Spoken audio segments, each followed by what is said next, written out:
The year was 1878, a time of gas lamps flickering in cobblestone streets, of steam engines chugging across vast landscapes, and of bold men in laboratories pushing the boundaries of what was known. Science was on the rise, promising to illuminate every dark corner of the world, to banish superstition with the cold light of reason. Yet, in the quiet, forgotten folds of rural Europe, old fears still held sway.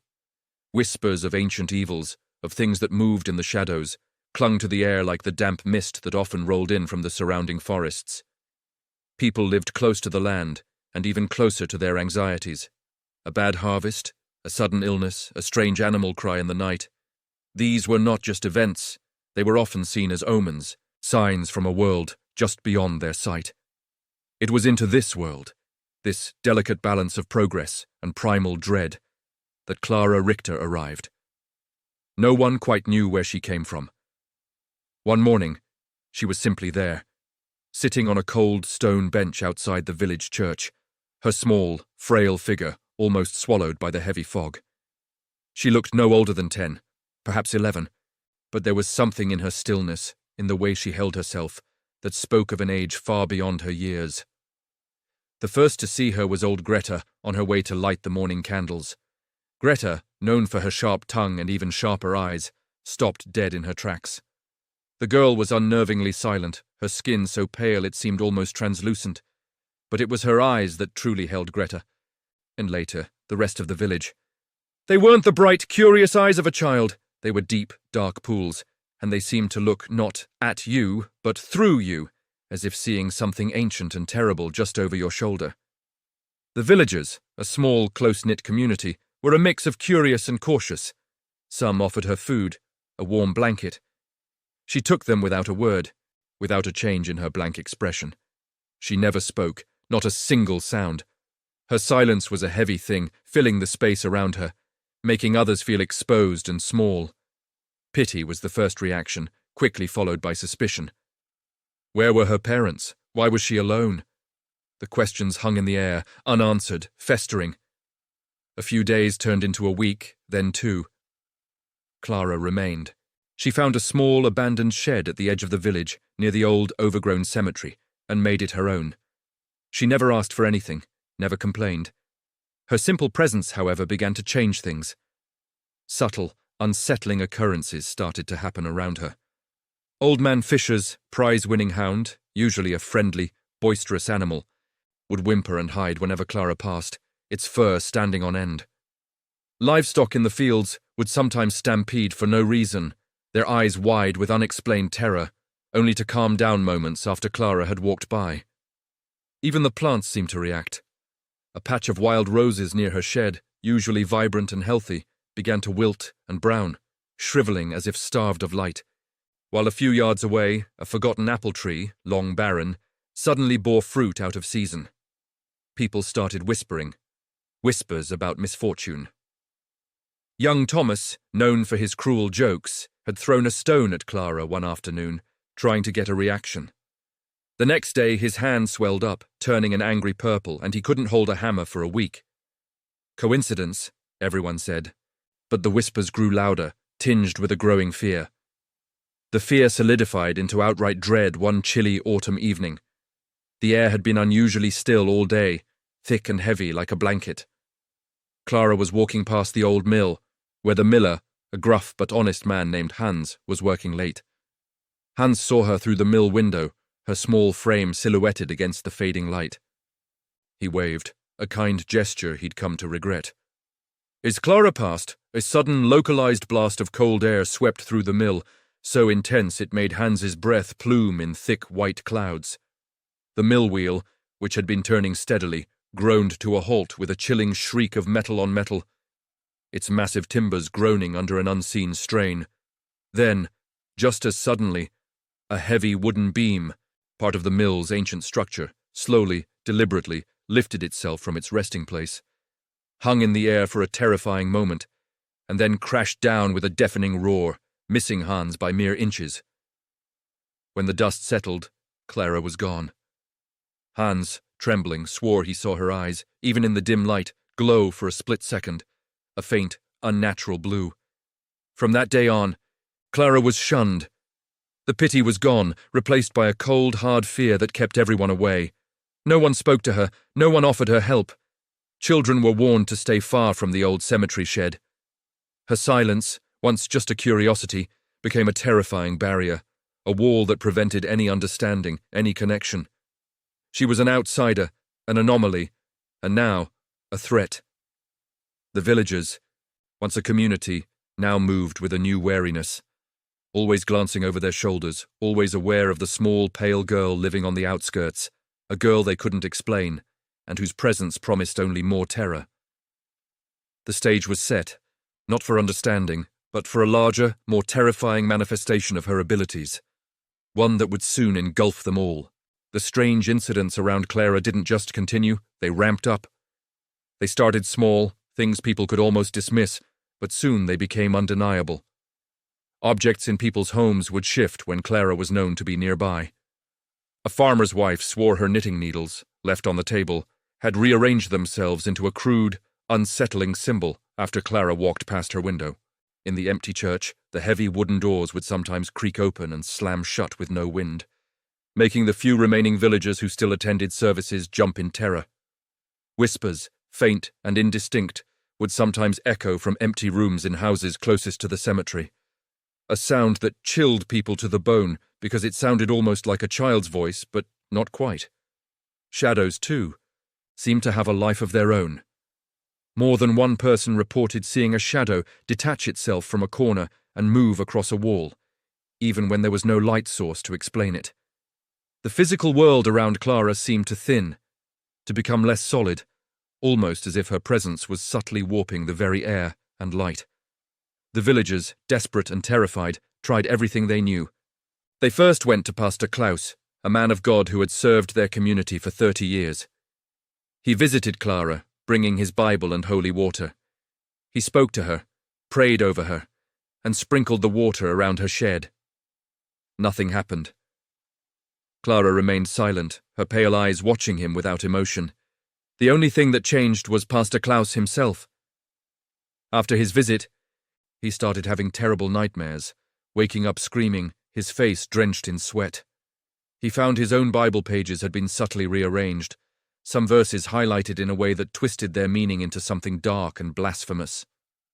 He eventually declared Clara was beyond his help, a manifestation of something ancient and unholy, and retreated into his rectory, rarely venturing out again. Next, they called for the district magistrate, a stern man of law who believed only in facts and evidence. He came with a small retinue, including a young, eager doctor who carried a black bag full of instruments. The magistrate spoke to the villagers, dismissing their stories as superstition and hysteria. He then approached Clara's shed, intending to question her. As he got closer, his pocket watch, a finely crafted piece of German engineering, suddenly stopped dead. The doctor's new stethoscope, which he'd just used that morning, began to hum faintly, then grew hot to the touch, finally melting the rubber tubing into a foul-smelling puddle. The magistrate, unnerved but still defiant, tried to enter the shed, but an invisible force seemed to push him back. He stumbled, falling into the muddy ground. His men tried to help him, but they too felt an oppressive weight, a heavy pressure that made it hard to breathe near the shed. They left, shaken and silent, their scientific instruments ruined, their rational explanations shattered. Their helplessness only intensified the villagers' terror, leaving them feeling completely exposed and without recourse. The turning point, the incident that truly cemented Clara's dangerous reputation, involved old Frau Schmidt. Frau Schmidt was a kindly woman, but she was also stubborn, and after the magistrate's failure, she was angry. She believed Clara was simply a lost, frightened child who needed a firm hand and a dose of common sense. One afternoon she marched up to Clara's shed, carrying a plate of fresh bread and a small handmade doll. She intended to talk to Clara, to show her kindness, to bring her back to the community. She was last seen entering the cemetery, calling Clara's name in a firm but gentle voice. Hours passed, then days. The villagers searched but found no trace of her. Her small cottage stood empty, the bread still rising on the counter, her knitting needles abandoned mid-stitch. But a week later, her beloved cat, a sleek black creature named Midnight, returned. Midnight was not the same. Its fur was patchy, its eyes wide and vacant, and it moved in jerky, unnatural ways. It stalked the village streets at night, letting out a chilling, mechanical meow that sounded utterly wrong, like a broken toy. It never approached anyone, never ate, just roamed, a silent, unsettling reminder of Frau Schmidt's disappearance. The incident wasn't violent, but it was deeply disturbing, a clear warning that those who directly confronted Clara suffered a fate far worse than a simple injury. The fear in the village became a tangible thing, a heavy blanket that smothered all hope. People started seeing things in the shadows, hearing voices in the wind. Nightmares became a shared experience, vivid and terrifying, filled with images of twisted trees and pale, silent faces. The boundary between reality and the supernatural blurred, making it hard for anyone to trust their own senses. The village was no longer just a collection of homes. It was a cage, a place where fear festered and grew, fueled by Clara's silent, inexplicable presence. News of the strange occurrences, distorted and exaggerated, eventually reached the scholarly circles of Vienna. Tales of a silent girl, inexplicable phenomena, and a village gripped by terror piqued the interest of Dr. Alistair Finch, a man known for his sharp intellect and unwavering belief in scientific methodology. Dr. Finch was a parapsychologist, a new breed of scientist dedicated to exploring the fringes of human understanding, but always with a rational, skeptical eye. He had debunked countless spiritualists and charlatans, always finding a logical explanation for seemingly supernatural events. He saw this as another challenge, another opportunity to prove that all phenomena, no matter how bizarre, could be explained by science. He packed his bags, his instruments, and his meticulous notebooks, determined to uncover the truth behind the whispers. He arrived in the village, a lone figure of reason stepping into a world that had abandoned it, ready to confront what he believed was nothing more than mass hysteria and local superstition. He represented the scientific world's initial disbelief, a world about to be profoundly challenged by the inexplicable. Dr. Alistair Finch stepped off the dusty carriage, his polished leather boots sinking slightly into the mud. He adjusted his spectacles, his gaze sweeping over the silent, run-down village. It was even more desolate than the rumors suggested. The few villagers he saw scurried away, avoiding eye contact, their faces etched with a fear that Dr. Finch initially dismissed as rural superstition. His scientific mind, sharp and precise, was already cataloguing observations, poor sanitation, likely malnutrition, and an obvious lack of education. These, he surmised, were the true culprits behind the supposed phenomena. He was a man of reason, and reason dictated that every mystery had a logical solution. He began his meticulous study of Clara and the surrounding events, his notebooks ready to be filled with empirical data, not folklore. He first sought out the shed where Clara was said to reside. It was a crude structure, barely more than stacked planks, set apart from the other dwellings. He approached cautiously, not out of fear, but out of a professional desire to observe without disturbing. He saw Clara then, a small figure huddled in the corner, her face obscured by shadow. She was unnervingly still. He tried to engage her, speaking in a calm, measured voice, explaining his purpose. She offered no response, no flicker of acknowledgement. He noted her pallor, her thin frame, and the unsettling stillness of her eyes when she finally lifted her head to glance at him. He recorded these details, along with the ambient temperature, the humidity, and the subtle sounds of the surrounding nature. He wanted to establish a baseline, a normal state against which any anomalies could be measured. His initial days were filled with methodical observation. He interviewed the few villagers willing to speak, carefully sifting through their panicked accounts for any kernels of fact. He dismissed the tales of levitating objects and whispering shadows as mass hysteria, the product of an isolated community's fear. He set up instruments around the shed, a barometer, a thermometer, even a rudimentary seismograph to detect any unusual vibrations. For a time, everything remained within expected parameters. The air pressure was stable, the temperature fluctuated normally, and the ground remained still. His skepticism seemed justified. But then, subtle things began to happen. His compass, usually reliable, started to spin erratically whenever he was near Clara's shed. At first, he blamed the cheap metal in the shed's construction, or perhaps a localized magnetic anomaly. He replaced the compass with a more expensive, finely calibrated one. It, too, began to falter, its needle twitching and jerking, as if struggling against an unseen force. His thermometer would occasionally show sudden, inexplicable drops in temperature inside the shed, even on warm days, only to return to normal seconds later. He checked for drafts, for cracks in the walls, for any logical explanation. There was none. One evening, while reviewing his notes by the light of a flickering oil lamp, he heard a faint scratching sound coming from the wall behind him. He froze, listening intently. It was rhythmic, like tiny claws dragging across wood. He swung the lamp around, illuminating the bare wall. Nothing. He returned to his notes, dismissing it as a trick of the old house, or perhaps a mouse. But the scratching resumed, louder this time, accompanied by a soft, almost imperceptible whisper, just at the edge of his hearing. He couldn't make out words, just a breathy, unsettling sound that seemed to emanate from nowhere and everywhere at once. He found himself clutching his pen tighter, a cold dread prickling at his skin. He was a man of logic, and logic provided no explanation for these phenomena.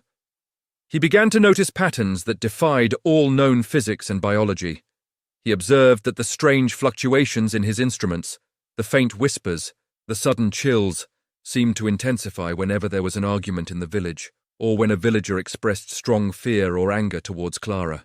It was as if Clara's presence didn't just cause anomalies, it reacted to and amplified intense emotions. He witnessed a dog, usually docile, snap viciously at its owner after the owner had cursed Clara's name. It was not a direct attack by Clara, but an unsettling ripple effect, a distortion in the emotional fabric of the village. His scientific mind, trained to observe and categorize, struggled to reconcile these observations with any rational framework. He started poring over the dusty tomes he had brought with him, books on forgotten religions, ancient folklore, and obscure psychological theories. He sought parallels, anything that could explain what he was seeing. He stumbled upon texts speaking of psychic amplifiers or emotional conduits, rare individuals who, intentionally or not, could channel and magnify the collective consciousness around them. He also found chilling descriptions of entities from various mythologies that manifested in places of great emotional turmoil, drawing sustenance from fear and despair. He began to hypothesize that Clara might not be merely a child with an unusual condition, but rather a manifestation of a primal force, or perhaps even a being from another reality, drawn to the village by its pervasive fear. This hypothesis, terrifying in its implications, marked his departure from pure scientific reasoning. He was no longer just observing, he was beginning to believe in the unbelievable. One night, determined to push his understanding, Dr. E. Finch decided to spend the entire night observing Clara from a discreet distance. He positioned himself in a shadowed corner of the shed, a lantern dimmed to a mere glow. Hours passed in quiet stillness. Just as dawn was approaching, a profound silence descended, deeper than any he had ever experienced. The usual sounds of the night, the chirping of crickets, the rustling of leaves, ceased entirely. The air grew heavy, almost viscous, and a profound cold settled in the shed, a cold that seemed to penetrate to his very bones, stealing his breath. He saw Clara then, not just a huddled figure, but a silhouette against the faint pre-dawn light, her eyes glowing with a soft, internal luminescence. The air around her shimmered, distorting the simple wooden walls. He felt a presence, vast and ancient, pressing in on him, filling his mind not with images, but with a profound, terrifying knowing of things that should not be. He saw, not with his eyes, but with his mind, a fleeting glimpse of swirling dark energy, of infinite emptiness, and the chilling realization that Clara was not the source of this power, but merely its fragile, human-shaped vessel. The vision lasted only a second, but it was enough. It shattered his remaining scientific certainty, plunging him into a state of profound dread and confusion. His meticulous notes, his logical deductions, All seemed utterly meaningless in the face of such overwhelming, alien reality. He stumbled out of the shed as the first rays of sun touched the horizon, a changed man. The village, he now understood, was not just superstitious. It was experiencing something truly beyond human comprehension. Dr. Finch's terrifying encounter in the shed left him reeling. His scientific instruments, once his trusted companions, now sat gathering dust, useless against the force he had witnessed. The village itself, once a collection of quaint European homes, began to show signs of a deeper, more insidious change. Clara's influence, once subtle and localized, now spread like a slow-burning fever across the entire community. Abnormal weather patterns became the norm. Days that should have been sunny were overcast with an oppressive, thick grey sky. Sudden, localized hailstorms battered crops in one field, while the field next door remained untouched. The rich, fertile soil seemed to lose its life. Crops failed, turning black and brittle before they could even mature. Livestock, once healthy and robust, fell ill with strange ailments that baffled the local veterinarian, their eyes clouded with an unnatural fear, their bodies wasting away. It was as if the land itself was mirroring the sickness that had taken root in the villagers' hearts. The villagers found themselves trapped, not by physical walls, but by an invisible, pervasive barrier of dread. Attempts to leave the village were met with an inexplicable reluctance, a heavy, almost physical weight that settled on their chests the moment they considered packing their meager belongings. Some tried to force themselves out, only to find their minds clouded, their sense of direction lost, forcing them back into the familiar, yet increasingly terrifying, confines of their homes. It was a prison built not of stone, but of fear, and an unseen influence that twisted their will. Clara's abilities had evolved into a form of psychological torment. She didn't need to directly interact with anyone to inflict her power. Fears that had been dormant for years suddenly surfaced, amplified and twisted. Old grudges, long buried, reignited with a terrifying intensity. Villagers began to experience vivid, waking hallucinations. Shadows in their peripheral vision seemed to take on monstrous forms. Whispers that seemed to come from inside their own heads accused them of imagined transgressions. Neighbors, once friendly and cooperative, now eyed each other with suspicion, their faces drawn and pale. Paranoia became a constant companion, driving wedges between families, turning friends into enemies. Arguments erupted over trivial matters, quickly escalating into shouting matches filled with accusations and veiled threats. The community, once a close-knit unit, began to unravel, descending into chaos and madness. The once clear lines of right and wrong blurred, replaced by a desperate, self-preserving instinct that made everyone a potential threat. Dr. Finch, now a reluctant but firm believer, knew that conventional science offered no answers. His meticulous observations, his carefully recorded data, all pointed to something entirely outside the realm of human understanding. He spent his days poring over the ancient texts and forgotten lore he had brought, his fingers tracing symbols and words from cultures long past. He hoped to find a solution, a ritual, a counterspell, anything that could break Clara's hold. He realized that his initial skepticism had been a shield, a comfortable delusion against a truth too vast and terrifying to comprehend. His rational mind had been shattered, replaced by a desperate, almost frantic search for esoteric knowledge, for any scrap of information that could offer a glimmer of hope. He was no longer a detached observer, he was a desperate man, caught in a nightmare, fighting not just for the villagers but for his own sanity. Through his frantic research, combined with the increasingly horrifying events unfolding around him, Dr. Finch began to deduce the true nature of Clara's power. He realized that Clara wasn't simply a girl who possessed power.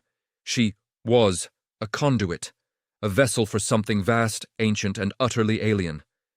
Her unnerving silence, which he had initially ascribed to trauma or a psychological condition, was not a lack of speech, but a symptom of her being something fundamentally non-human. She was like an empty shell, a point of entry, a temporary anchor for an entity that dwelled beyond human comprehension. The horror deepened as the focus shifted from a girl with powers to an incomprehensible cosmic entity using a human form as its temporary host. It wasn't about a child gone wrong. It was about something far older than humanity. Something that had merely chosen this small, isolated village as its stage. One evening, a chilling event solidified the village's grim fate, marking a point of no return. A collective hallucination swept through the entire community. Every single villager, at precisely the same moment, experienced the same horrifying vision. They saw their children, their loved ones, their own reflections in mirrors, twisted into grotesque, skeletal figures, their eyes empty pits, their mouths agape in silent screams. The vision lasted only a few minutes, but its impact was permanent. When it faded, the villagers were left with a profound, unshakable conviction that their souls had been stolen, that they were already dead, walking husks inhabited by a nameless dread. The communal delusion shattered the last vestiges of their sanity. They stopped communicating, stopped eating, stopped tending to their homes. Their movements became slow, their eyes vacant. The physical environment around them also seemed to respond. The old church bell, which had been silent for decades, began to toll mournfully at random intervals, its sound echoing hollowly through the empty streets. A strange, phosphorescent moss began to grow on the northern walls of every building, emitting a faint, sickly green glow at night. Hope dwindled, replaced by a suffocating sense of impending doom that settled over the village like a shroud. The village had passed a threshold, and there was no turning back. Dr. Finch, now fully immersed in the terrifying reality he had once denied, dug deeper into the law. The ancient texts, brittle with age and smelling of dust and forgotten fears, began to piece together a complete, terrifying prophecy. It wasn't just about a strange girl. It was about an entity, a phenomenon that recurred throughout history, always heralded by similar signs. The writings described cycles of emergence, periods where reality itself seemed to fray at the edges, followed by profound disruptions that reshaped landscapes and erased communities. They spoke of a reabsorption of reality, where what once was simply ceased to be, leaving no trace. This law suggested that Clara was not an isolated anomaly, an unfortunate child with a curse, but a recurring harbinger, a terrifying natural process that simply happened to manifest in her form this time. The more he read, the more he understood that Clara was not a human child in the traditional sense. The ancient texts hinted that she was a temporary, contained manifestation of something vast and formless, something that existed beyond the physical world and human understanding. Her human form, with its pale skin and unnervingly silent demeanor, was merely a facade, a fragile vessel that barely managed to contain the immense, alien power within. It was like trying to hold an ocean in a teacup. The horror intensified as her individual identity, the idea of Clara as a person, dissolved, revealing a cosmic terror that used her as a temporary shell. The girl wasn't the monster. She was just the door the monster walked through, or perhaps the monster itself, condensed into a form humans could almost perceive before their minds broke. Through his obsessive studies, Dr. Finch also discovered a chilling connection between Clara's appearance and the specific geographical location of the village. The texts spoke of certain places on Earth, where the veil between worlds was thin, where the fabric of reality was more porous. This village, it turned out, was built upon one such nexus, an ancient site of power that had been forgotten by modern man. Perhaps it was an ancient burial ground, a place where ley lines converged, or simply a natural wellspring of raw, untamed energy. This explained why this particular village, and not another, became the epicenter of the horror. It wasn't random. It was a chosen stage, a place where the conditions were just right for such an entity to manifest. The village wasn't just suffering from Clara. It was intrinsically linked to her, a part of the same terrifying equation. Armed with this new, horrifying knowledge, Dr. Finch, in a desperate gamble, attempted to use some of the ancient rituals and symbols described in the law. He meticulously drew intricate patterns on the ground with chalk and ash, chanted forgotten incantations under his breath, and burned strange herbs that filled the air with an acrid, unsettling smoke. He tried everything he could find to contain or repel Clara, to sever her connection to the land, to banish the entity that clung to her. But these attempts failed spectacularly. The chalk lines dissolved into dust as soon as they were drawn. The smoke from the herbs swirled back into his face, choking him, and the ground beneath his feet sometimes vibrated with a low, rumbling growl when he spoke the ancient words. Each failure didn't just leave him frustrated. It seemed to strengthen Clara's hold, making the pervasive sense of dread in the village even thicker, the strange phenomena more frequent and intense. It was as if his efforts were not repelling the entity, but feeding it, making it aware of his resistance and amused by his futile struggles. The inadequacy of human understanding and intervention became painfully clear. As the days blurred into weeks, Dr. Finch began to accept his inevitable fate. He realized that his relentless pursuit of knowledge, his scientific curiosity, had led him to a confrontation he could not win. The entity was simply too vast, too ancient, too alien. There was no scientific explanation, no logical solution, no human method of combating it. Yet, a new resolve settled within him. He resolved to document everything, every terrifying detail, every failed attempt, every chilling observation, even if it cost him his sanity and his life. He would leave a warning, a testament to the unimaginable horror he had witnessed for future generations. His journal, now filled with frantic handwriting, sketches of symbols and increasingly desperate observations, became more than just a record. It was a testament to the horror, a final, desperate message from a man who had faced the true face of cosmic dread. He wrote, not for personal glory, but out of a profound, desperate need to ensure that someone, somewhere, would eventually understand, even if understanding meant only acknowledging the terrifying limits of human knowledge. He knew his time was running out, but he would write until his last breath. The village itself, once a charming collection of stone houses and cobbled streets, was now in the final stages of decay. It mirrored the psychological breakdown of its inhabitants, a physical manifestation of the terror that had consumed them. Buildings crumbled, not from age, but as if an unseen force was actively pulling them apart. Walls leaned at impossible angles, roofs sagged, and windows stared out like empty, broken eyes.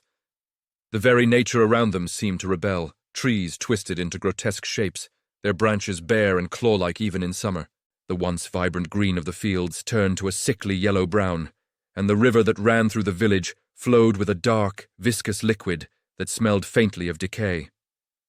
The air itself felt heavy, thick with an almost tangible dread that pressed down on everything and everyone. The distinction between living and dead, real and imagined, became meaningless. Shadows moved when there was no light source. Whispers drifted on non-existent breezes, and the faces of the remaining villagers were gaunt, their eyes wide and vacant, as if they had seen too much, or perhaps nothing at all. A handful of villagers still remained, but they were utterly broken. Their minds, once filled with simple joys and concerns, were now shattered beyond repair by the ceaseless terror Clara brought. They were not merely scared, they were fundamentally altered, becoming hollow echoes of their former selves. One old woman sat by her collapsed hearth, mumbling to invisible children, her skin strangely translucent. A young man, once a robust farmer, now simply stared at the sky for hours, his mouth agape, occasionally letting out a soft, animalistic whine. Their existence was a living nightmare, a testament to Clara's destructive power, a horrifying display of what happened when the human spirit was pushed past its breaking point. They moved slowly, without purpose, their bodies existing but their souls long gone, consumed by the pervasive, insidious horror that emanated from the girl. They ate little, slept less, and showed no recognition of each other, trapped in their own personal hells. Their suffering was a constant, low hum of despair that permeated the desolate landscape. Clara herself, the silent epicenter of this devastation, also underwent subtle, terrifying changes. Her eyes, always unnervingly intense, now glowed with an unnatural, faint blue light, especially when the shadows lengthened. Her form, once that of a frail child, sometimes seemed to shimmer at the edges, as if she wasn't entirely solid, a flickering image caught between states of being. Her movements, always quiet and deliberate, became less human, more fluid, almost gliding. She didn't walk so much as float across the ruined paths, her bare feet never quite touching the decaying ground. The soft, childlike features of her face grew sharper, more defined, yet still utterly devoid of expression. She was becoming less Clara, the human girl, and more the entity she housed, the ancient formless horror gradually asserting its true nature through its temporary vessel. The transformation was slow, almost imperceptible to a casual observer. But to Dr. Finch, who watched her with a mixture of terror and morbid fascination, it was clear. The vessel was dissolving, and the true horror was beginning to show through. Dr. Finch, now at the very brink of madness, his hair wild, his clothes torn, his face etched with sleepless nights and profound dread, made a desperate, final attempt to understand or confront Clara. He had lost all hope of saving the village, or himself, but the scientist in him, however warped, still craved answers. He approached her, not with fear, but with a strange, almost serene resignation. He tried to communicate, to speak to the child he still believed, in some tiny corner of his mind, might exist within the entity. He appealed to a non-existent humanity, whispering questions about her origin, her purpose, the nature of the power she wielded. He even tried to provoke a final, decisive action, hoping that a direct confrontation might yield some ultimate truth, however horrifying.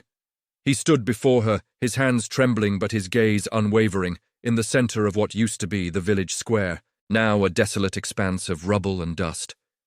He spoke to her for what felt like hours, his voice hoarse, his words a jumble of scientific theories, ancient incantations, and desperate pleas. His actions were driven by a desperate need for answers, even if those answers led directly to his doom. He knew he was already lost, but perhaps in his final moments, he could glean one last piece of understanding, one final clue to the cosmic puzzle that Clara represented. As he spoke, the glowing in Clara's eyes intensified, and the shimmering around her form became more pronounced. The air grew impossibly cold, and a low guttural hum, not of this world, seemed to vibrate from the very ground beneath their feet. The remaining villagers, those hollow echoes of humanity, slowly turned their vacant eyes towards the two figures in the square, their collective, broken attention a palpable weight. Then, in a cataclysmic event, the village was consumed by Clara's power. It wasn't an explosion, or a fire, or any recognizable form of destruction. It was a complete erasure, a twisting of reality itself. The buildings didn't collapse. They simply ceased to be, dissolving into faint ripples of light that vanished into the air. The ground didn't crack, it smoothed, becoming an impossibly flat, featureless plain. The grotesque trees withered and turned to dust in an instant. The air, once heavy with dread, now felt utterly vacant, a void. The remaining villagers, including Dr. Finch, did not scream.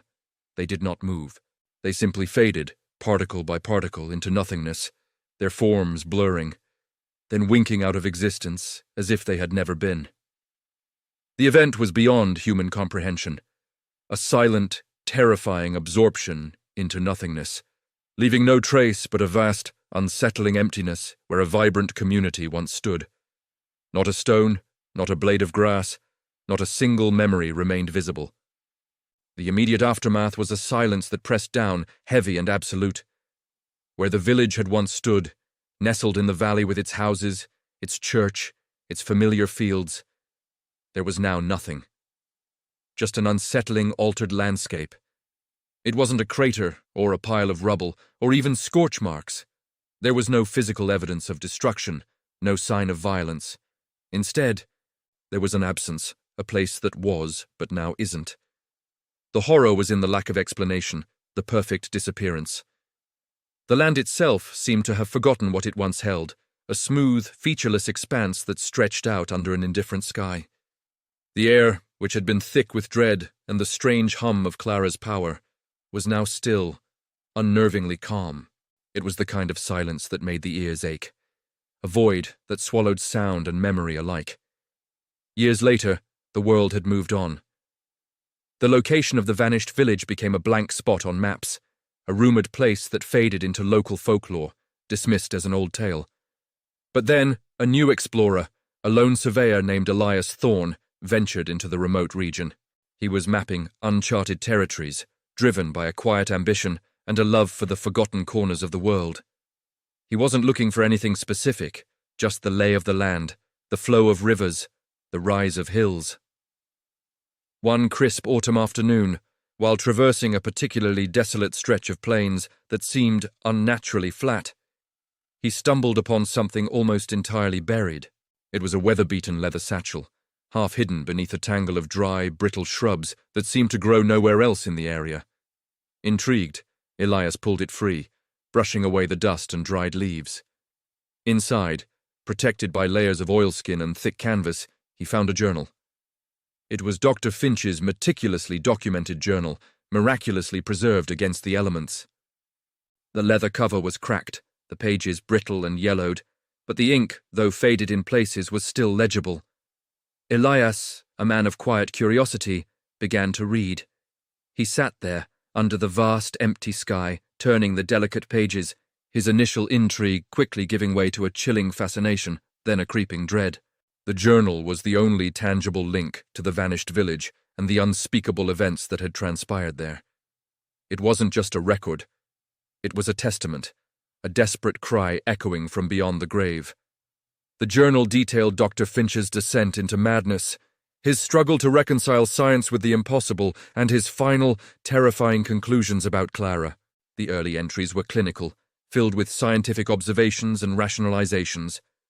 But as Elias read on, the tone shifted, becoming increasingly frantic, the handwriting less steady, the words laced with a profound existential terror. Dr. Finch wrote of the cyclical nature of Clara's appearance, not as a unique event, but as a recurring phenomenon, an ancient horror that resurfaced when the conditions were right. He spoke of the futility of resistance, how all human efforts, scientific or spiritual, were utterly powerless against her. He described her not as a girl, but as a conduit, a temporary vessel for an overwhelming, incomprehensible power that simply was. His final entries were a chilling, unheeded warning. He described the horror of an entity that didn't destroy with fire or sword, but with erasure, with the simple act of unmaking. He warned future generations against seeking out such entities, against even acknowledging their possibility, for to do so was to invite the gaze of something that could unravel reality itself. His words were a desperate plea, a final testament to the unimaginable horror he had witnessed and become a part of. He wrote of the cosmic indifference, of the vast, cold universe where human understanding was a mere flicker, easily extinguished. He warned that the true danger wasn't Clara's power, but the very concept of her existence, a crack in the foundations of reality. He feared that even reading about her, thinking about her, might be enough to draw her attention, to restart the cycle. Even after the village was gone, the area where it once stood continued to exhibit strange phenomena. Elias Thorne, after reading the journal, noticed them with a new, horrified clarity. There were unexplained cold spots, pockets of air that were unnaturally frigid even on warm days. Sometimes the light would shimmer, not like heat haze, but like a distortion in the very fabric of time. A pervasive sense of dread hung in the air, a subtle pressure that made one want to leave, to never look back. Nature itself seemed altered. The trees at the edge of the flattened plain were twisted, their branches gnarled in unnatural ways, their leaves a sickly, muted green. The ground felt strangely hollow, as if the earth itself had been scooped out and then smoothed over. It was a permanent scar on the landscape, a place where the world felt profoundly wrong, a place that remembered the horror. Elias felt it, a cold whisper against his mind, an echo of the terror that had consumed Dr. Finch. The discovery of Dr. Finch's journal and the lingering strangeness of the area planted a seed of doubt in Elias, a doubt that would subtly spread. It challenged his scientific dogma, his belief in a predictable, explainable world. It opened the door to the terrifying possibility of forces beyond human comprehension, entities that didn't just break the rules of science, but simply existed outside of them. The story, now contained within the brittle pages of the journal, became a cautionary tale, a chilling reminder of the vast, unknown universe, and of the fragile boundary between what we understand and what lies beyond. Elias knew he couldn't simply dismiss it. The emptiness spoke too loudly. The silence was too profound. He closed the journal, the weight of its words heavy in his hands, and looked out at the impossibly flat plain. A new kind of fear stirring within him.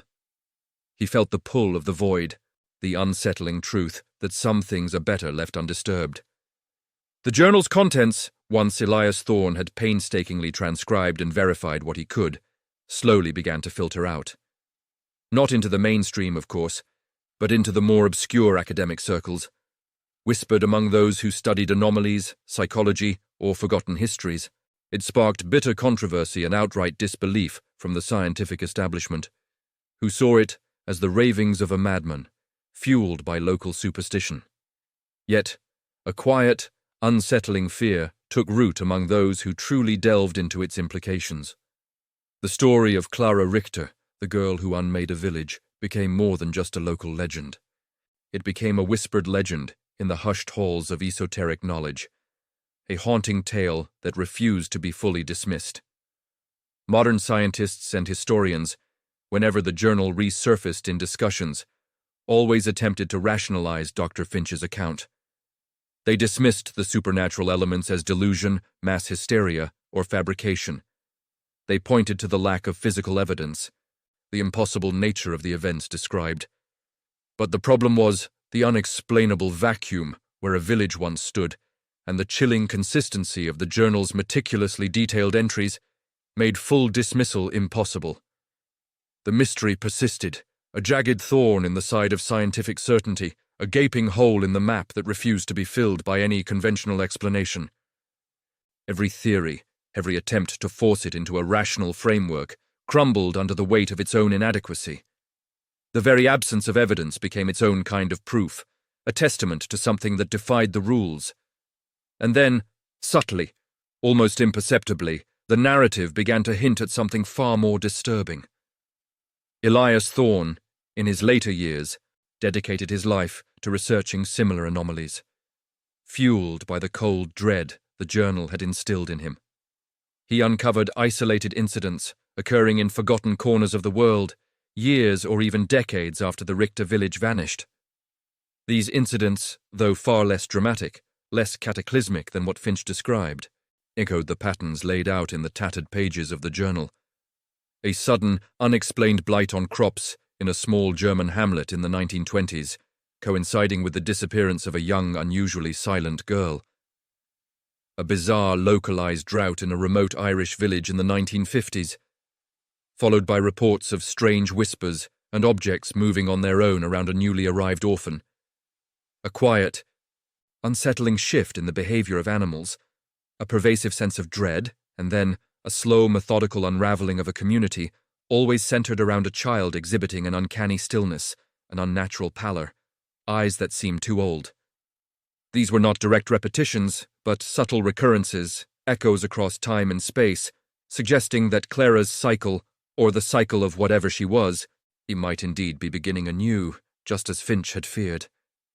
The horror was not confined to 1878. It was a creeping possibility, a recurring nightmare just beyond humanity's peripheral vision. The story of Clara Richter, therefore, concluded not with a neat resolution, but with a profound reflection on humanity's inherent vulnerability to forces beyond its understanding.